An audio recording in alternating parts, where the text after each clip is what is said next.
Everyone needs a crisis communications plan. It's right there in bold on the bottom of page 95 in the Communications Golden Hour book by Doug Levy. He goes on to say on that page, while you cannot write a plan for every contingency, you should consider the most probable ones. Fire departments pre-plan and train for target hazards, buildings, or other places where fire or emergency could have a major impact. Police departments train for active shooters, terrorism, and other critical incidents. Health departments prepare for outbreaks and weather emergencies. Schools practice for evacuations and other emergencies. Whether functioning as a public information officer or in ancillary roles, communicators who respond to emergency must know what they are expected to do and how to do it. Every person who might serve as an emergency communicator should be given a chance to experience their role in training drills that simulate emergencies and the kind of duties PIOs must be ready to perform. I'm your host, Tim Conrad. Welcome to the Wildfires, Floods, and Chaos Communications podcast with the first of 3 episodes with my guest, author Doug Levy. And if you're listening to us, it's the first one we've got available in video on YouTube. Well, hello, Doug. It's great to have you joining me here, and I'm going to jump right in and talk about your books right off the go. So you put out the Communications Golden Hour book. This is the first edition here. We'll show the size of it because I think there's an important thing to show off here. And you did an update. So this one came out in 2018, and then you did an update last year, and this one came out. And now we'll turn it sideways so people can see the difference. Got a little here. bigger. So, got a little bigger, load it with more content, and obviously you've been busy. I've been staying in touch with you, and you're working on some unabridged versions as well. So I'm curious, first off, what got you into writing on this topic, and we'll go from there. Well, for about 10 years, I led communications at 2 different universities, one in San Francisco, and then I moved to New York. And particularly in New York, there was a crisis of some sort almost every week, including some really big ones. And I was part of the emergency management team for the university, did a lot of coordination, cross-training, and so on with the police and fire departments and literally every potential response agency. And those trainings, of course, came in handy because when real things happened, you know as well as anybody how important it is to already know who the other people are and to have a plan in place. When I stepped back from that position, several of my colleagues said, you really should write a book. Because even people who didn't like me said, if there's an emergency, we want Doug in the room. For whatever reason, maybe it was because I was a firefighter years ago. When things are going crazy, that's when I kind of just know what to do, at least as a communicator. Yeah. So I tried very hard to kind of bottle that up and put it into some practical terms, mostly so that other people don't have to make the mistakes that I made as I was learning. Mm-hmm. Yeah. And thanks for doing that. I mean, we've been colleagues and back and forth for many years, chatting, and I've really appreciated your insights. I was in touch with you before you came out with the first version, and you've done some great work. This book, I can tell you, goes with me to every disaster I go to, and it's there with me. It's getting kind of beat up now. It's been through a little bit of a war. You've done some great work in compiling information, and I'm thankful. I also want to say thank you for including me in the latest version. So you'll find me as a guest contributor on the, which I really appreciate, because you so have been in some situations that are unlike the ones that most of us ever could confront.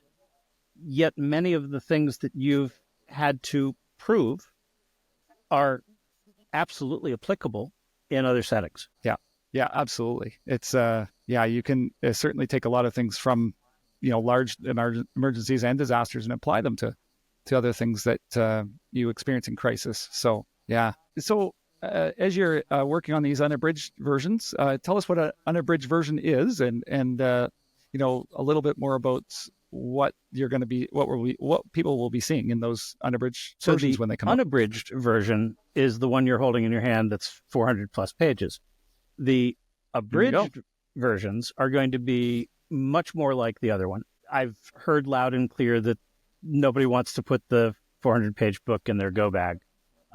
I certainly don't. So I'm trying to parse it by sector. So it'll be much more like the first book. I'm happy to say that the content in the first book is still valid. What's changed is the case studies, and to some extent the scale of the emergencies. We're also starting to see some changes to some of the tools that we use, as well as some of the media consumption habits. There needs to be some direct information on those things. So, for example, if anybody purchased the book this year since June, the chapter on AI is entirely different from what I included about AI in the book that you have in your hand. Mm-hmm. But what I wrote 6 months ago about AI, it's already outdated. So I'm probably going to do a small book specifically about AI for strategic communications, because that's incredibly important now. I'm almost finished with the public safety abridged version, which is going to be, it's all the same tactics, but it's going to be more specific to if you're a police chief, if you're a police PIO, if you're a fire department PIO, here are the things you need to do every time. And that's really the premise of the Communications Golden Hour method. There's certain things. When I was at Columbia University, one of the things that I did that I'm really proud of is that I trained my team to think about emergencies based on scale, not specific. Is it a all hands on deck emergency, or is it something small? How much is this going to interrupt routine operations? And by approaching an emergency response based on the scale of the emergency, not the nature of the emergency, you can call in the appropriate staff and then use the skills that you need to adapt to the specific circumstances. But there's some things that are going to happen no matter what the situation is. Somebody's got to have the social media passwords. Somebody has to know how to craft the messages. Somebody has to know what the approval process is, and so on. Those are all things that can be done ahead of time and makes a world of difference. Yeah, absolutely. Those things are all things that I've been talking to a lot of people about over the last year, based upon my experiences in last summer's disasters here in British Columbia. We came up against some really big walls with a lot of different things around processes and systems, and really slowed us down, like by days in some case, just simply getting a YouTube video online because we couldn't get the password and get access and get that past the authentication that was there, because they didn't have a process in place to be able to trace it back. And that is find out who it was that had to authenticate that, right? And that's a very common situation. I've been brought into multiple organizations that have had a crisis, something they didn't plan for. If they didn't have a plan and the crisis is already underway, it's challenging to figure out those processes.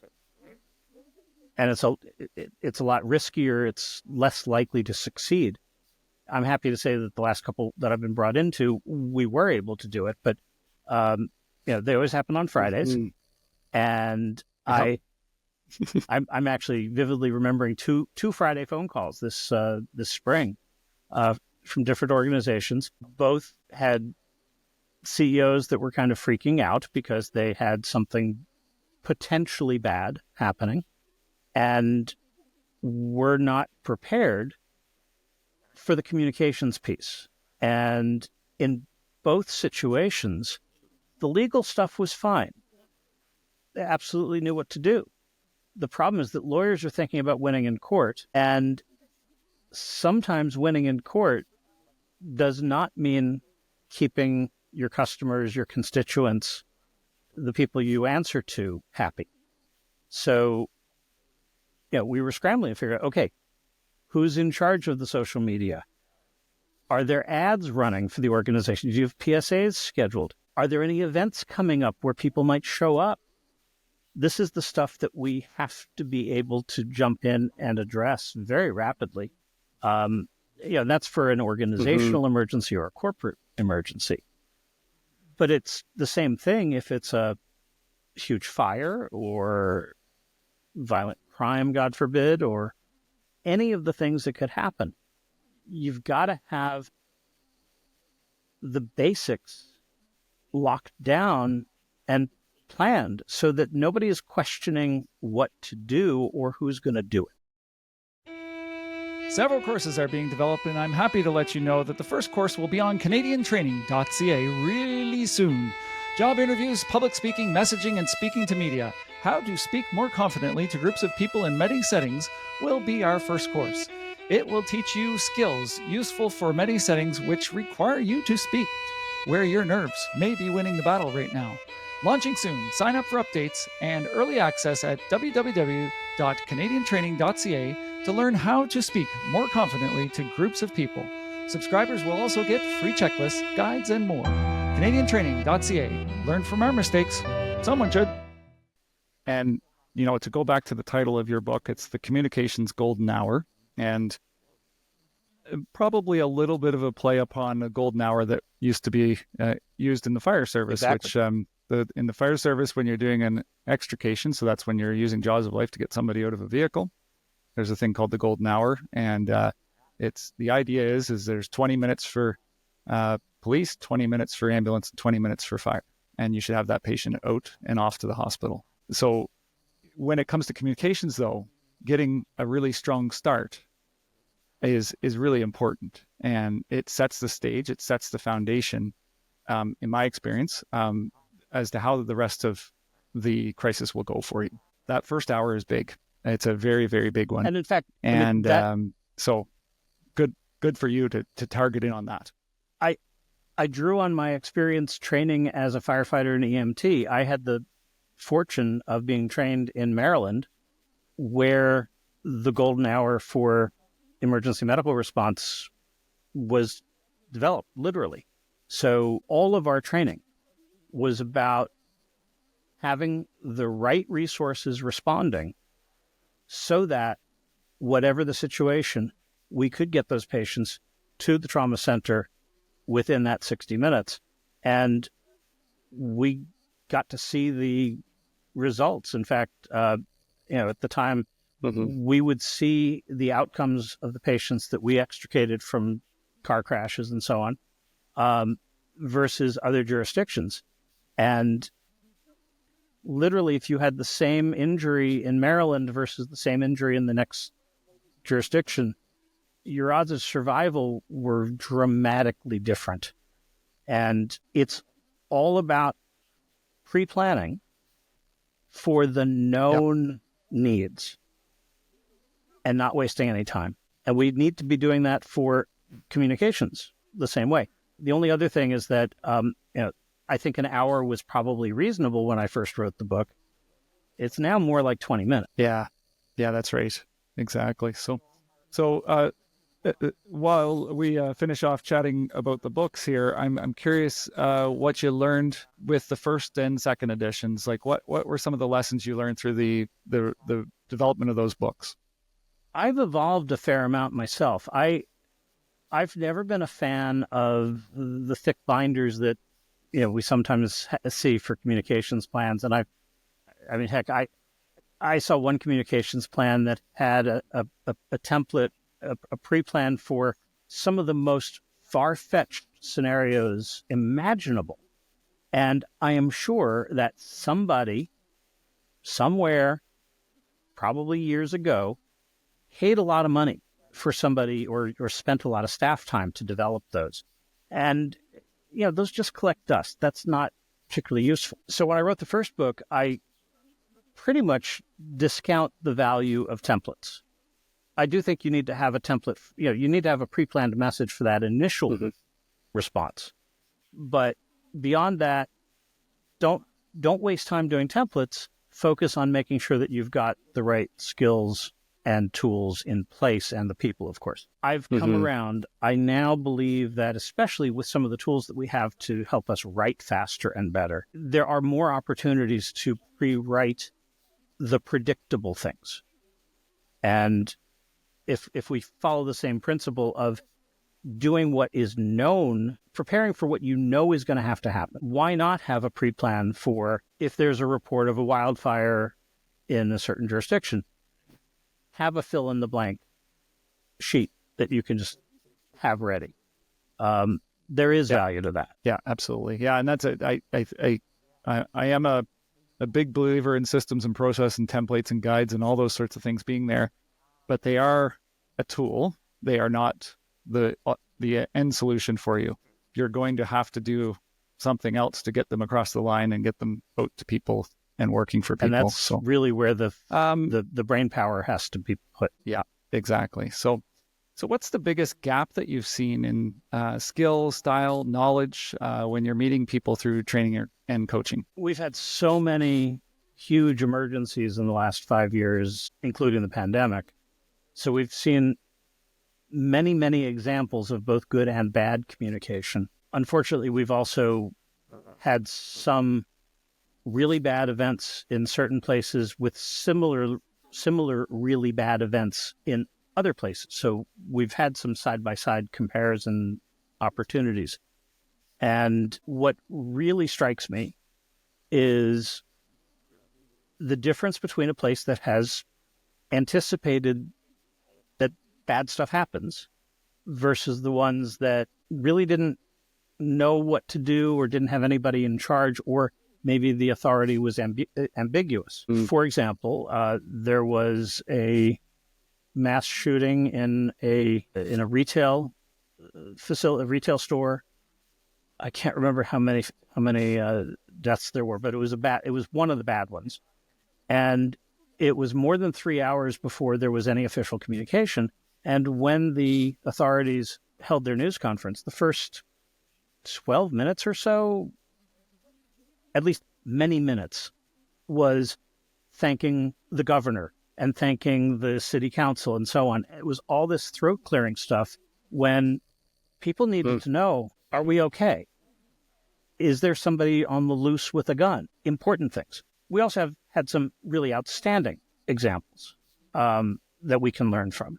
I mean, the Uvalde, Texas school shooting, the police tactics, of course, were the most significant and horrifying, dismal failure. But the communications there also was a failure. And in fact, the very poor communications vastly amplified the pain for the families.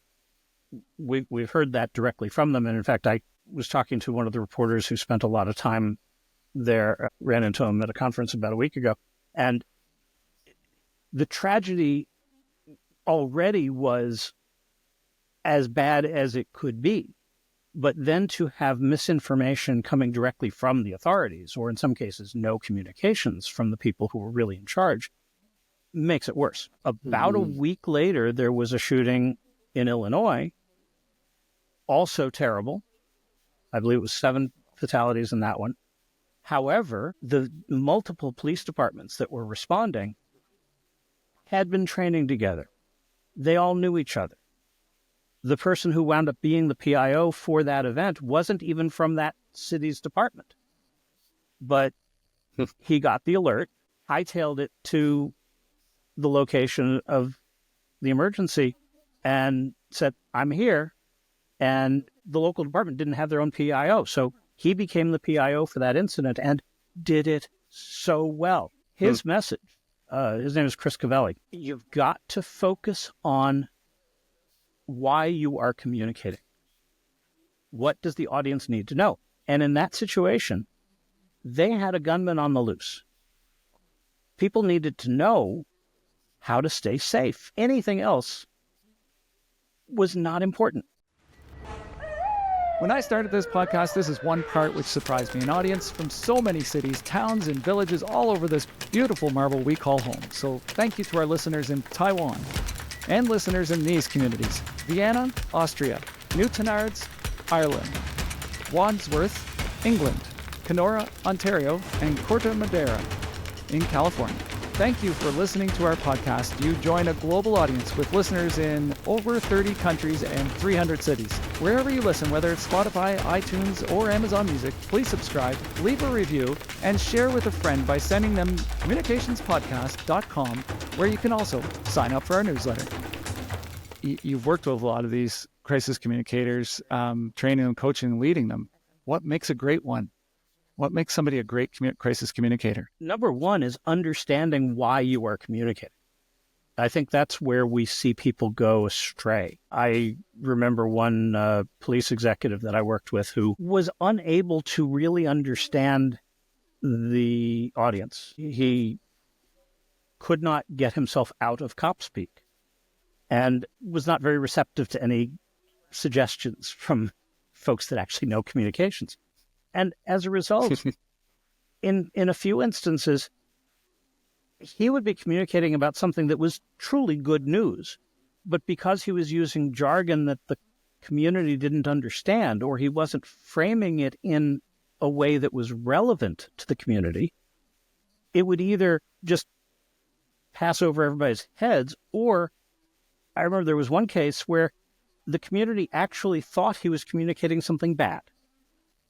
And it was a shame because his team should have gotten, cheered for some really good work they did, but it wasn't communicated well. And you have to know your audience. There's no way to get through to people if you have no understanding of what their frame of reference is. And that's a skill that absolutely. It requires some humility. And it also requires listening to people. And communications is not a one-way activity. It has to be two ways. And an effective communicator really understands that. Yeah. Yeah, I'll throw in one thing that I've learned over the years is even how you dress is a really important factor. Absolutely. And so I'll give you an example.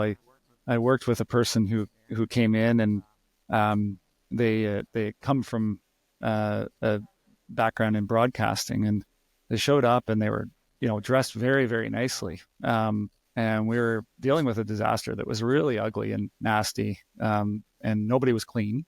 Let's just put it that way. And nor were they dressed up in nice, clean clothes and nice clothes, because a lot of them had lost their clothes.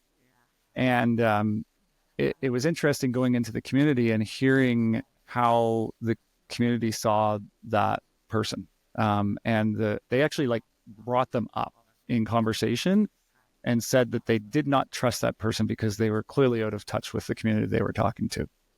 And that happened quite a few times with me and my team that were working on that one. And it was just, I was really taken aback by how strong people felt about that. And that's not something I'd ever, we've always felt that exists, that you have to kind of match your audience in how you look. But I've never had people walk up and say, who is that person and how do we not have them here? I've seen that. And so that was pretty wild. I've seen that to have that experience, because they were good at their job. Well, they were really good at their job. If the audience is going to be skeptical of your credibility based on how you look, that doesn't sound so good to me. I mean, I like that you came right back and took those words right out of my mouth. and you're right.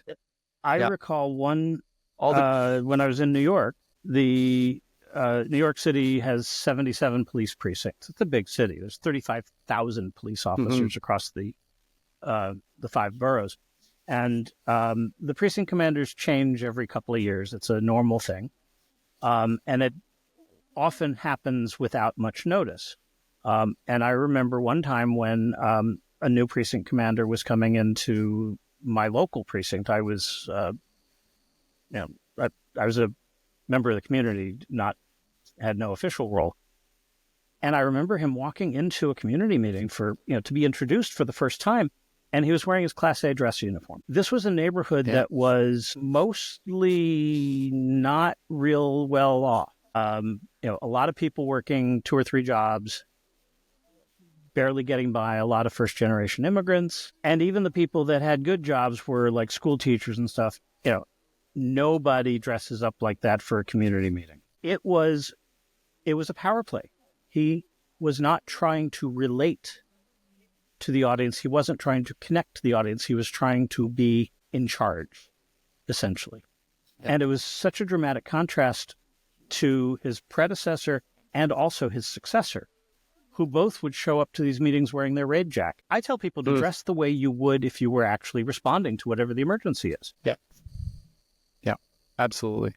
And it's also, though, like, I want to point out something else that's happened up here. We had an incident in Canada this past year where elected officials and some other people came in, and then they put on firefighters' uniforms and went on camera.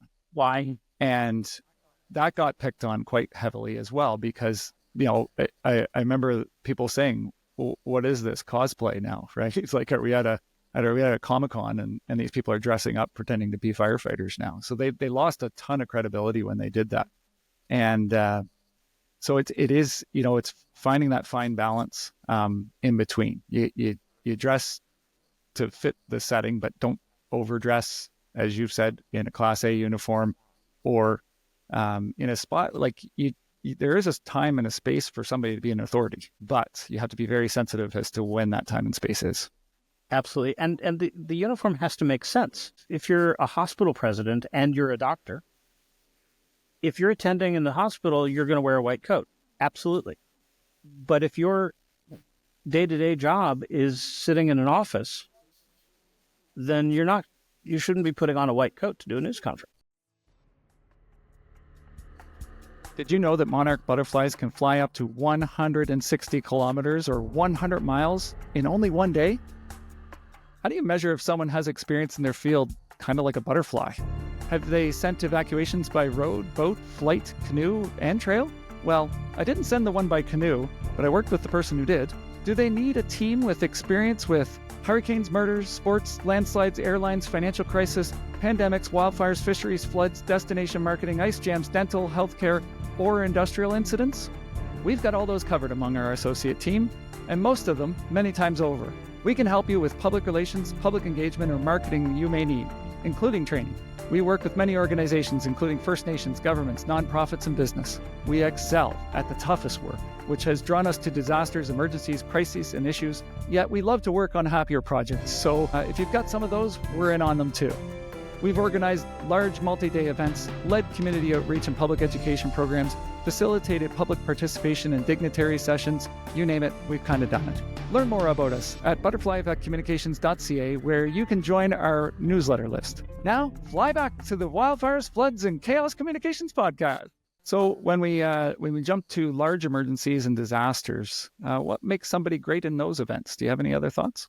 Experience helps a lot. One of the things that, I guess my gray hair or what hair I've got left does pay some dividends, because, I mean, I'm sure there's plenty of things that I've not seen, but there's a lot of stuff that is like something I've already been involved in some way, either as a journalist covering an event or on the consulting side. So if I'm able to say, hey, this is how we handled it 5 years ago or in this other place, here's what we would do differently, that's always helpful. So experience absolutely helps. But I think more than anything else, it's credibility. Are you somebody that is trusted within the organization and within the community, within and across the audiences that you've got to be communicating with? And trust and credibility don't happen overnight.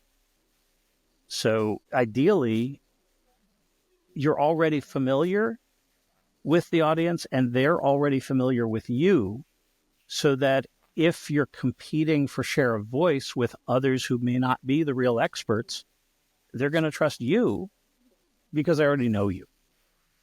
That's huge. And that also goes with being good at it. I've worked with many, many, many leaders who are great communicators. I've worked with quite a few who are not as good as they ought to be or could be. One of the things that has impressed me about the ones who are the best is that The ones who are really good take the communications piece seriously and are willing to go through the practice and training. Some of the top executives in the world have media training or presentation coaching just on their calendar every month, just as a fixed thing, because there's always something they are presenting, and having somebody to give them feedback always makes them better. And also, I mean, you know this, even if we've been doing presentations on camera for 30 years, if you don't care, it's going to look rough. Absolutely. Right. And great. I'm so glad you brought up the point of sitting down. Like some executives are sitting down once a month to go over and make improvements. I had a cabinet minister a bunch of years ago that every single week sat down with them on Friday and went over the week with how everything went. And he was amazing that he would take any feedback that I would give him. I would break down, how you were presenting himself, his visual appearance, how he was saying words, all sorts of things. And it was really a great experience for me to go through that with him, because he had been a politician for decades. And it kind of showed me, and he was very well respected. And I was like, now I get it, because prior to that, I worked with other cabinet ministers that were not at all that way. And they didn't improve. Often they were seen negatively by the public, and they saw lots of challenges, and this minister was just spectacular to work with. So I think that's really important. It is a skill you have to work on all the time. It's something I work on all the time. And I'm always looking for feedback from people as well. So I've learned a lot of different ways to give that feedback, because, as you said, not everybody is open to it. I had one executive who was rather resistant to that kind of feedback, but my job is to give it, so I didn't stop. But I mostly framed it in terms of missed opportunities, because his messages were very good. The visuals on his slides were very good. However, he was so accustomed to communicating with people that were experts in the field just like him, that he would put the emphasis on some of the secondary points, so that a member of the general public probably wouldn't even hear the part that was relevant for them. And I finally got through to him by literally pulling some video clips of one of his big presentations and showing him. And I wasn't saying it's like you did a lousy job. It was like, this was a really important point. Look at where your eyes were as you delivered it, and think about how much more effective it would have been if you were looking straight at the audience instead. Yeah. I mean, for me, probably one of the biggest improvements for my speech and improving how I'm talking, and hopefully I'll do okay today as I say this, but this podcast has been an incredible thing, because when I put the podcast together, I have to watch myself and listen to myself. And it's allowed me to really ratchet up, and I'm constantly picking at all those little things. And I know everybody hates watching themselves or hearing themselves, but it's worth it to do it. You don't, obviously you don't have to do it every single thing that you do, but there's definitely opportunities for improvement, and you can always just watch a couple minutes here and there and get quite a bit. That was something I was taught when I was a rookie radio reporter. At the end of every week, I would listen back to everything that I did and hopefully do better the next week. Thank you for listening and taking the time to learn from our guests. Join us for 2 more episodes with Doug Levy. Do you have suggestions for a guest or topic, or maybe some thoughts about one of our episodes?